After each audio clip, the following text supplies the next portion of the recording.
लग्नानंतर होईलच प्रेम या मालिकेत प्रेक्षकांना आता खूप सुंदर असा ट्विस्ट येताना आपल्याला पाहायला मिळणार आहे. इकडे अखेरीस नियतीच्या मनात आलेलं आहे की नंदिनीला आता बाळ व्हावं. त्यासाठी इकडे गुरुजी नंदिनीसाठी एक नियतीचा संकेत घेऊन येताना आपल्याला पाहायला मिळणार आहे. तो संकेत नेमका काय हे पाहण्यासाठी हा व्हिडिओ शेवटपर्यंत नक्की पहा. इकडे आता नंदिनी आणि जीवाची मस्तपैकी सरोगेट मदर शोधण्यासाठी चांगलीच धावपळ आणि चांगलीच धांदल उडालेली असते.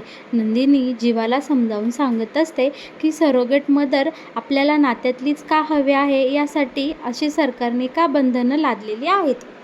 नंदिनी आता बोलू लागते, सरोगेट मदर ही जर नात्यातली असेल तर पुढे तिला आपल्या बहिणीला किंवा आपल्या नातेवाईकांना बाळ देताना त्रास थोडा कमी होईल. आणि हो, ती जर लग्न झालेली असेल तर तिला पुढे बाळ देऊन पुन्हा एकदा मागे फिरायला काहीतरी कारण मिळते, जेणेकरून तिचा नवरा आणि पहिलं मूळ त्या महिलेची किंवा त्या स्त्रीची वाट पाहत असेल. म्हणून इकडे सरकारने असे काही नियम अटी लादलेले आहेत. इकडे जीवा बोलतो, अरे यार नंदिनी, अशी मुलगी कुठं भेटायची आता आपल्याला.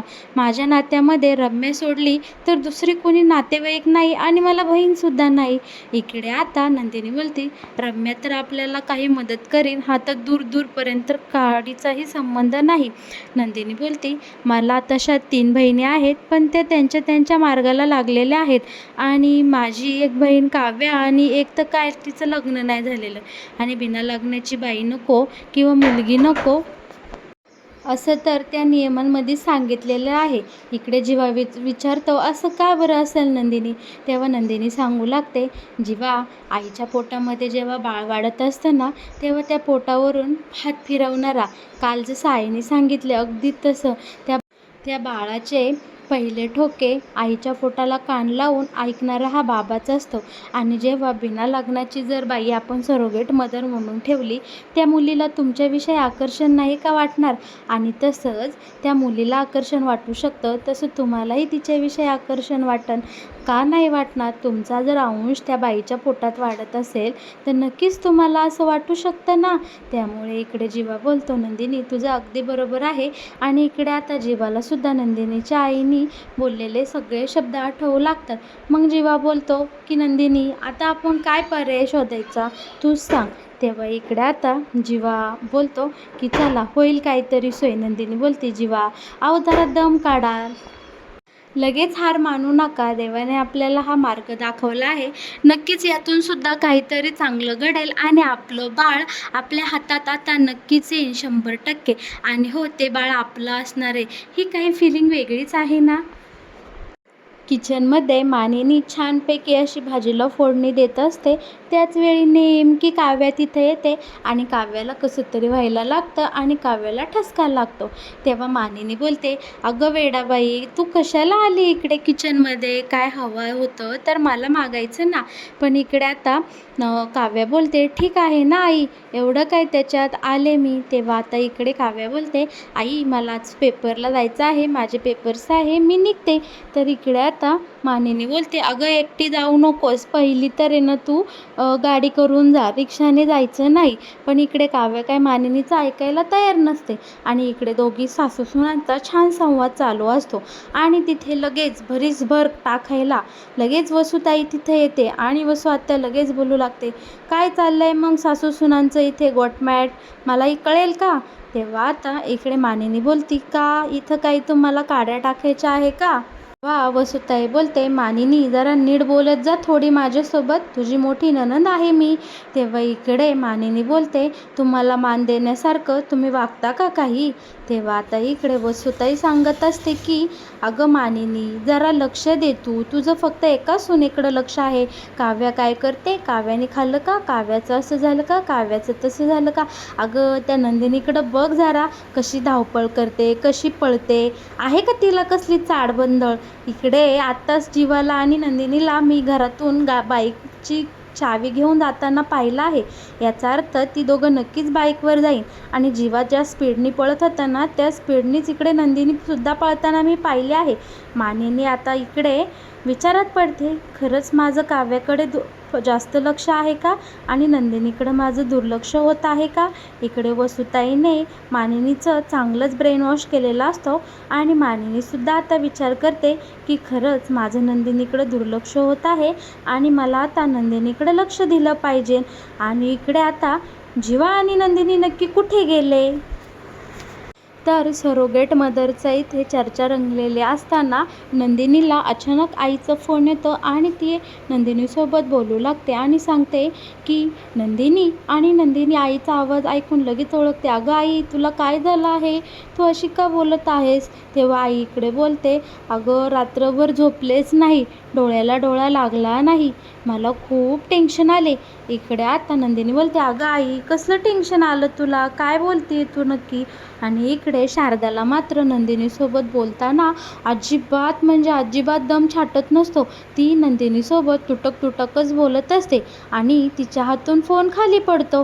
इकडे नंदिनी हॅलो हॅलो हॅलो करत असते, पण इकडे शारदाचा फोन खाली पडल्यामुळे आणि तिला घेता न आल्यामुळे नंदिनी आणि शारदाचं बोलणं थांबतं. पण नंदिनी खूप घाबरते, जीवाला सगळा घडला प्रकार सांगते आणि आता जीवा आणि नंदिनी घाईघाईतच पळत तिकडे शारदाच्या घरी जायला निघतात आणि जीवा ज्या स्पीडने पळतो त्या स्पीडने आता इकडे नंदिनी जीवाच्या पाठोपाठ लगोलग निघून गेलेली असते. आणि हे सगळं आता वसू आत्याने पायऱ्यांवरून पाहिलेलं असतं आणि हा घडला सगळा प्रकार तिकडे वसू आत्याने मालिनीला जाऊन सांगितलेला असतो. इकडे मोहित्यांच्या घरी शारदाला खूप दम लागलेला असतो, तिला काही बोलता येत नसतं आणि उठताही येत नसतं. आणि इकडे आता शारदाला दम्याचा त्रास सुरू झालेला असतो. पाठीमागे नंदिनीच्या वेळी जेव्हा काव्याने सत्य लपवलेलं असतं तेव्हासुद्धा शारदाला सेम टू सेम असाच त्रास झालेला असतो. तरी शारदा त्या पंपापर्यंत जायचा प्रयत्न करत असते. कशीबशी ती एका जाग्यावर उभी राहते आणि हळूहळू हळूहळू पावलं टाकत ती त्या ओरडायच्या स्प्रेकडे जात असते जेणेकरून शारदाला बरं वाटेल. पण इकडे शारदाच्या अंगात थोडीसुद्धा त्राण उरलेला नसतो. शारदाला कसं चालावं कसं पळावं अजिबात कळत नसतं, पण ती तरीही हळूहळू जायचा प्रयत्न करते आणि अखेरीस शारदाचा प्रयत्न फसतो आणि शारदा त्या पंपापासून अगदी थोड्या अंतरावर जाऊन खाली कोसळते आणि शारदा चक्कर येऊन खाली पडते. इकडे आता देशमुखांच्या घरात शारदाला पाहण्यासाठी कोणीही नसतं. नंदिनीला मात्र खूप टेन्शन आलेलं असतं. नंदिनी आणि जीवा खूप स्पीडने जीवाच्या आकंताने इकडे शारदाच्या घरी येऊन पोचतात आणि नंदिनी पाहते तर काय, इकडे शारदा चक्कर येऊन खाली पडलेली असते. नंदिनी खूप आक्रोश करते, धावत पळत जाते, आईला मांडीवर घेते आणि काय झालं असं विचारत असते. पण शारदा मात्र बेशुद्ध पडलेली असते. तेव्हा आता जीवा चांगल्या डॉक्टरांना कॉल करतो आणि घरी बोलावून घेतो. डॉक्टर येतात, शारदाला तपासतात आणि मग इकडे डॉक्टर विचारत असतात की या शारदाताईंनी काही टेन्शन घेतलं आहे का? कारण पेशंटला इथे खूप माइंड अटॅक येऊन गेलेला आहे आणि त्यांना कसला तरी मानसिक त्रास आहे असं मला वाटते. तेव्हा इकडे जीवा बोलतो हो आणि पुन्हा एकदा थांबतो आणि जीवा बोलतो, काल ना आमच्या घरी एक फंक्शन झालं आहे म्हणून कदाचित त्यांची दगदग झाली असावी. आईला असं चक्कर येऊन पडलेलं पाहून इकडे नंदिनी खूप खचून गेलेली असते आणि तिला आईक पाहून खूप वाईट वाटत असतं. तेव्हा जीवाला आठवत असतं की शारदाताईंनी म्हणजे सासूबाईंनी कसं आम्हाला काल समजावून सांगितलं आणि त्यांना नंदिनीच्या पोटात बाळ नाही आहे हे सत्य कळलं म्हणून कदाचित त्यांना चक्कर आली असेल. इकडे आता नंदिनी आणि जीवा यांच्यासमोर खूप मोठा प्रश्न उपस्थित राहिलेला असतो की आईला नक्की झालं काय. तेव्हा डॉक्टर सांगतात की या शारदाताई कसले तरी मानसिक त्रासातून जात आहेत, तुम्ही त्यांची नीट काळजी घ्या आणि यांना कसलाही मानसिक त्रास होणार नाही याची नक्कीच काळजी घ्या. तेव्हा आता नंदिनी हो बोलते आणि जीवा डॉक्टरांना सोडवून येतात. नंदिनी आता इकडे विचारात पडलेली असते की माझ्यामुळे माझ्या आईला चक्कर आलेली आहे आणि माझ्या या दुःखाचं कारण म्हणूनच आईने टेन्शन घेतलेलं आहे.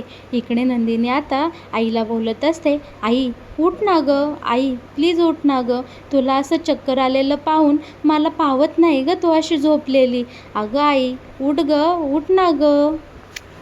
इकडे आता जेव्हा नंदिनीची समजूत काढत असतो आणि बोलत असतो, नंदिनी काळजी करू नको, आईला लवकरच बरं वाटेल आणि आता तू तुझी तब्येत ढासळून घेऊ नको बरं. तेव्हा नंदिनी बोलती, जेव्हा आईला बरं वाटत तोवर मी देवळात जाऊन बसणार आहे आणि तुम्ही माझ्या आईची काळजी घेत इथं बसा. आणि जीवाचा एकही शब्द ऐकून न घेता नंदिनी लगोलग जवळच्या मंदिराकडे जायला निघते.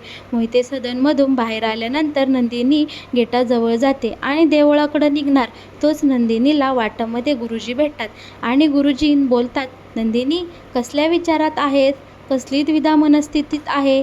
बाळा, मी सगळं जाणतो. गुरुजींना पाहून इकडे नंदिनी आता रडू लागते आणि नंदिनी घडला सगळा प्रकार गुरुजींच्या कानावर घालते आणि गुरुजींना सांगू लागते, गुरुजी नक्की माझं काय चुकत आहे, नक्की मी कुठे कमी पडले की एवढं मोठं दुःख माझ्या वाट्याला आले.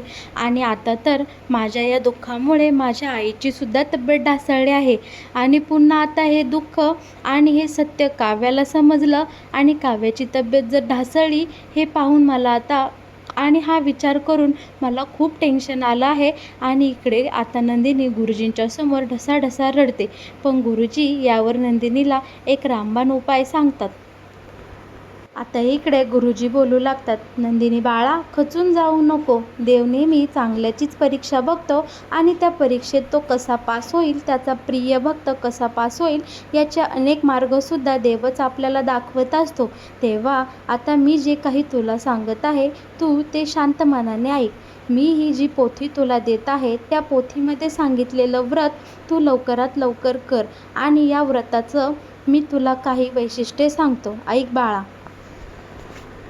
हे 16 सोमवारचं व्रत आहे आणि हे व्रताचं ती पोथी आहे. बाळा, तू हे व्रत मनभावे कर, तुला याचं निश्चित फळ नक्कीच मिळेल. आणि हो, हे व्रत करताना खूप काही नियम अटी आहेत आणि त्या सगळ्या तंतोतंत तू पाळ. आणि हो, हे व्रत करत असताना एकदम पतिव्रता धर्म तुला निभावता येणार नाही. तुला काही दिवस संन्यासी स्थिती धारण करावी लागेल आणि एकदम मन, धन, शरीर सगळं पवित्र ठेवून तुला या व्रताची सांगता करावी लागेल. इकडे नंदिनी बोलती, गुरुजी तुम्ही सांगाल ते मी सगळं करेल, पण आता मला माझ्या दुःखाचं निरसन झालेलं पाहायचं आहे. मला माझ्या काव्याला, माझ्या नवऱ्याला, माझ्या आईला या सगळ्यांना सुखात पाहायचं आहे. मला आता या कोणाचंही अशी रडवेली तोंड पाहवत नाही गुरुजी. तेव्हा आता नंदिनी बोलते, गुरुजी सांगा मला हे व्रत कसं करायचं आणि त्याचे नेमधर्मही सांगा. तेव्हा आता इकडे गुरुजी नंदिनीला सांगू लागतो, बाळा हे 16 सोमवारचं व्रत आहे आणि हे तू 16 सोमवारी करायचं आहे, ते सुद्धा निर्जली आणि अन्नाचा एक कणही न घेता तुला हे व्रत 16 सोमवार पार पाडायचं आहे. आणि हो ऐक नंदिनी, जोपर्यंत तू हे व्रत करत आहेस या व्रताची जोपर्यंत सांगता होत नाही, या व्रताबद्दल तू जीवाला किंवा काव्याला किंवा घरातल्या इतर कोणालाही एक शब्दही सांगायचा नाही. तुला या व्रताचं फळ नक्कीच मिळेल, हा माझा आशीर्वाद आहे. आणि तुझ्या मनात तू ज्या चिंतेने ग्रस्त आहे ती सगळी तुझ्या चिंता दूर होतील. आणि हो, आता नंदिनी इकडे गुरुजींच्या पाया पडायला वागते आणि गुरुजी म्हणतात, सदा सुहागन रहो, सौभाग्यवती भव. आणि मग अजून एक गुरुजी नंदिनीला आशीर्वाद देतात, तो म्हणजे अष्टपुत्र सौभाग्यवती भव. बापरे, हा आशीर्वाद ऐकून नंदिनीला तर आश्चर्यच वाटतं आणि नंदिनी गुरुजींकडे डोळे भरून पाहते. नंदिनी बोलते, मी आई होऊ शकत नाही हे तर आता सायन्सनी सांगितलेलंच आहे, मग गुरुजींनी मला असा आशीर्वाद कसा काय दिला. आणि नंदिनी आता इकडे विचारचक्रात गुंतू लागते. पण आता नंदिनीच्या डोक्यात एकच असतं की गुरुजींनी सांगितलेलं व्रत नीतिनर्माने नेमधर्म धरूनच पाळायचं. आणि आता इकडे नंदिनी त्या व्रताला सुरुवातसुद्धा करायला लागलेली असते. नंदिनी 16 सोमवारचं व्रत करायला सुरुवात करते. सगळे सोमवार नंदिनी पहाटे उठते, नीतिनेमाने 16 सोमवार सगळी देवाची भक्ती करते, पोथी वाचते आणि अखेरीस तिचं व्रत संपन्न होतं. आणि व्रत आता पूर्ण होऊन नंदिनी त्या व्रताची सांगताही करते. दिवसामागून दिवस पुढे जात असतात. इकडे काव्याची प्रेग्नेन्सी ही आता पुढे सरकलेली असते. मानिनी ही काव्याचं छान कौतुक करत असते. पार्थही तिचं कौतुक करत असतो. जीवा नंदिनीही आता त्यांच्या आयुष्यात पुढे सरकलेले असतात. असंच एक दिवस काय होतं, नंदिनीला अचानक गरगरू लागतं आणि तिला मळमळूही लागतं. तेव्हा जीवा नंदिनीला बोलतो, नंदिनी काय गं, काय होत आहे, ॲसिडिटी झाली का? तेव्हा नंदिनी बोलते, काय झालं ते काही कळेना, पण काही दिवस झाले मला असंच होत आहे. तेव्हा आता इकडे जीवा आणि नंदिनी एकमेकांची छान काळजी घेऊ लागतात आणि जीवा एक दिवस नंदिनीला डॉक्टरांकडे नेतो आणि तिच्या तपासण्या करून घेतं. तेव्हा तिथे त्यांना कळतं की नंदिनी ही प्रेग्नेंट असते. नंदिनीच्या पोटामध्ये आता 2 महिन्याचा गर्भ वाढत असतो. जीवाला आणि नंदिनीला खूप आनंद होतो आणि नंदिनीला आता आठवतं की गुरुजींनी जे मला व्रत करायला सांगितलं होतं, त्या व्रताचाच हा आता मला आशीर्वाद आणि फळ मिळालेलं आहे. गुरुजींनी दिलेला आशीर्वाद अष्टपुत्र सौभाग्यवती भव हा मला फळला आहे आणि माझ्या व्रताचं फळ मला मिळालेलं आहे, म्हणूनच मी इकडे प्रेग्नेंट राहिलेले आहे. इकडे नंदिनी गुरुजींचे मनोमन खूप खूप आभार मानते. बरं का प्रेक्षकांनो, इकडे पुन्हा एकदा गुरुजींनी केलेलं भाकीत अखेरीस खरं ठरलेलं असतं आणि गुरुजींची भविष्यवाणी इकडे खरी ठरून नंदिनी ही आपली आई होणार असते. तर मग प्रेक्षकांनो, इकडे लग्नानंतर होईलच प्रेम या मालिकेत येणारा हा नवीन ट्विस्ट तुम्हाला कसा वाटला? आणि हो, असेच नवनवीन ट्विस्ट जर तुम्हाला पाहायचे असेल तर आपल्या या चॅनलला नक्की सबस्क्राईब करा आणि हो, या व्हिडिओला लाईक केल्याशिवाय पुढे जाऊ नका.